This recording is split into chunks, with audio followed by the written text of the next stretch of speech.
Salut à tous ceux qui ont vu ce match Paris-Lyon. Donc le PSG a gagné 4-1. 4-1, c'est un gros score 4-1. Parce que je tiens à rappeler que c'est le match retour et le match aller, le Paris Saint-Germain a gagné 4-1. Donc 4-1 plus 4-1, ça fait 8-2. Voilà, pour ceux qui n'ont pas suivi en maths. Et pour ceux qui sont nuls en maths, j'aimerais qu'on fasse un peu d'anglais aujourd'hui. Parce que les Lyonnais, les Goons, j'ai regardé ce que c'était les Goons sur Internet. Les Goons, la traduction, c'est disparu. C'est disparu. C'est pour vous dire que ces Lyonnais, aujourd'hui, ils ont disparu. C'était un non-match de la part de Lyon aujourd'hui. Et moi, j'aimerais ton analyse parce que le Paris Saint-Germain, il met 4 buts en première mi-temps. Lyon revient en seconde mi-temps. Ils jouent un peu. Qu'est-ce qu'ils font? Ils disparaissent. Est-ce que c'est normal qu'une équipe Est-ce que c'est normal qu'une équipe qui perd 4-1, tu vois, ils mettent un double rideau défensif, ils mettent le but ce soir. Les Lyonnais jouent en contre-attaque. Les Lyonnais ils ont disparu. Voilà. C'est pas moi qui le dis. C'est les Goons. C'est eux-mêmes qui s'appellent comme ça. Et moi, je suis désolé, Goons, ça veut dire disparaître, disparu. Et c'est ce qu'ils ont fait ce match-là. Et je tiens à dire, parce qu'on parle des Lyonnais, on parle des Parisiens, on va parler peut-être du pont qui les unit, c'est Barcola. Et Barcola, franchement, c'est Itachi dans la route au Barcola. Il est venu pour abattre. Déjà sur sa passe décisive, sur le second but, on voit, il célèbre. Après, c'est normal. Moi, je suis désolé. Moi, je suis à la place de Barcola. Barcola, il vient le match aller. Il se fait insulter sa maman, qui est dans le public, pendant 90 minutes. C'est que justice. Moi, c'est que justice. Je tenais à dire ça. La performance de Barcola ce soir, c'était un top match. Franchement, Barcola, il y est allé et ça fait plaisir. Je tiens à dire également un truc. Gonzalo Ramos. Gonzalo Ramos, ça peut être le titre de cette vidéo parce que c'est vraiment un pistolero.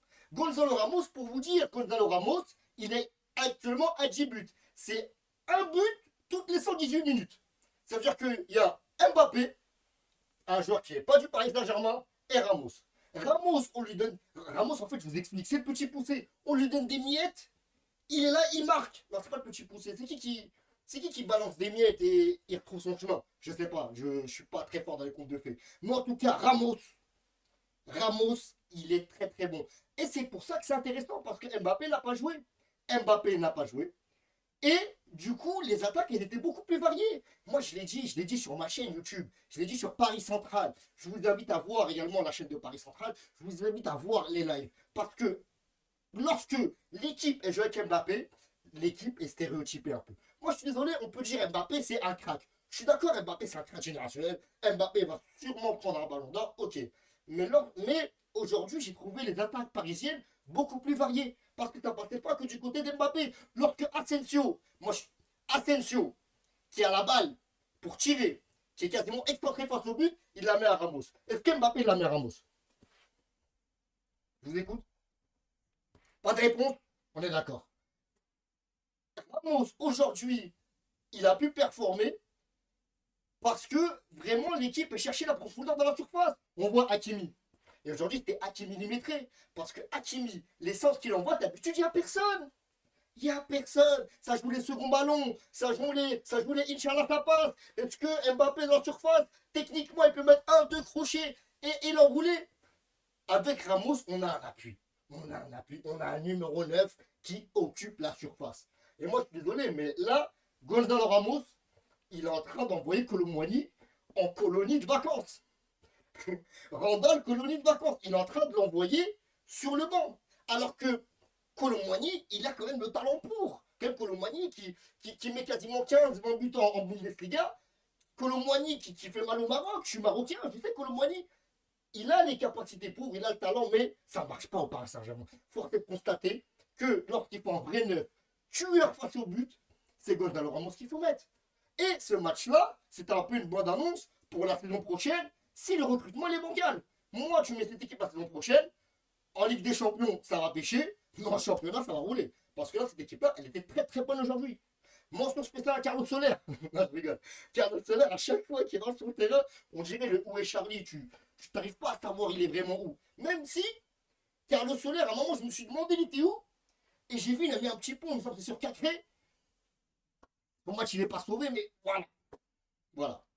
En tout cas, mention spéciale également à Barcola, Gonzalo Ramos, Donnarumma. Alors Donnarumma, franchement, Donnarumma, c'est qui tout double. Donnarumma, c'est, il enquête Thomas Price et, pas ouf. Mais là, ce soir, c'était vraiment Thomas Price. Franchement, il était vraiment très très fort. Et quand Donnarumma, il est sur ses appuis, c'est comme une barrière de parking. Ça se ferme vite. Ça se ferme très vite. Et franchement, Donnarumma, c'est un top goal. Il m'a fait plaisir. Ok, Donnarumma, on connaît, c'est relance balle au pied. Voilà, c'est Inch'Allah, ça passe. Inch'Allah, il aimait bien. Balle au pied, c'est pas vraiment son jeu. Mais sur sa ligne, il a été très très bon. Parce que Donnarumma, franchement, il sort un ou deux buts lyonnais qui peuvent être, normalement, c'est des buts, normalement, c'est des buts. Parce que là, on a une action notamment où Beraldo, parce que Beraldo, c'est vrai qu'il marque. Beraldo, c'est vrai qu'il marque. D'ailleurs, j'aimerais bien savoir si pour vous, est-ce que Beraldo, il fait un bon match? Moi, j'aimerais bien savoir pour vous, parce que Beraldo, certes, il met un but, mais Beraldo, quand même, défensivement, même s'il a une marge de progression, pour moi, c'est pas vraiment stable. Après, certes, il joue à gauche. C'est pas son côté, d'accord. Mais Beraldo, pour moi, c'est pas ouf, ouf. À voir pour vous. En tout cas, la team, c'était une top performance du Paris Saint-Germain ce soir. 4-1, 4-1, ça fait 8-2. Aller-retour. Le Paris Saint-Germain, il y a un truc que ça fait longtemps qu'on n'a pas vu, c'est que ça doit faire peut-être la troisième fois, j'ai vu sur Internet, que le Paris Saint-Germain mettait 3 buts en 5 minutes.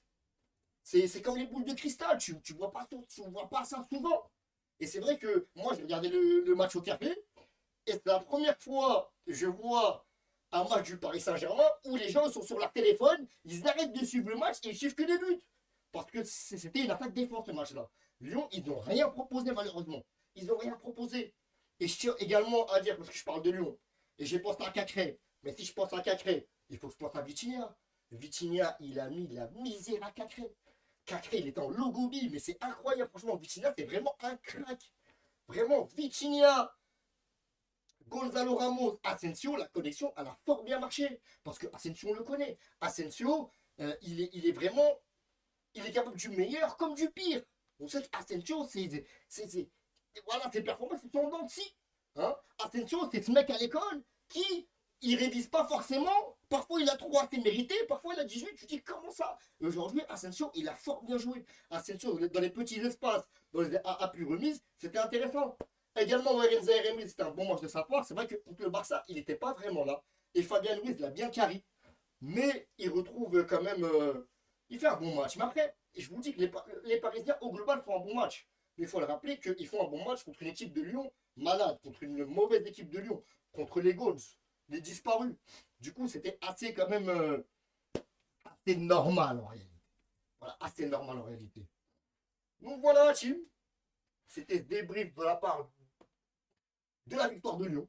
Ou de la victoire sur Lyon, pas de Lyon. Si vous avez des questions, des commentaires, des choses, des questions, je suis là pour répondre avec vous, pour débattre. Sinon, on rend l'antenne. Voilà, team, ciao, ciao. Abonnez-vous, likez, commentez les débriefs de hit sur YouTube. On est à plus de 1000 abonnés, 1040, etc. L'objectif, c'est 2000, 3000, comme le Bitcoin. Il faut que ça monte, les gars. Voilà, team. Ciao, ciao.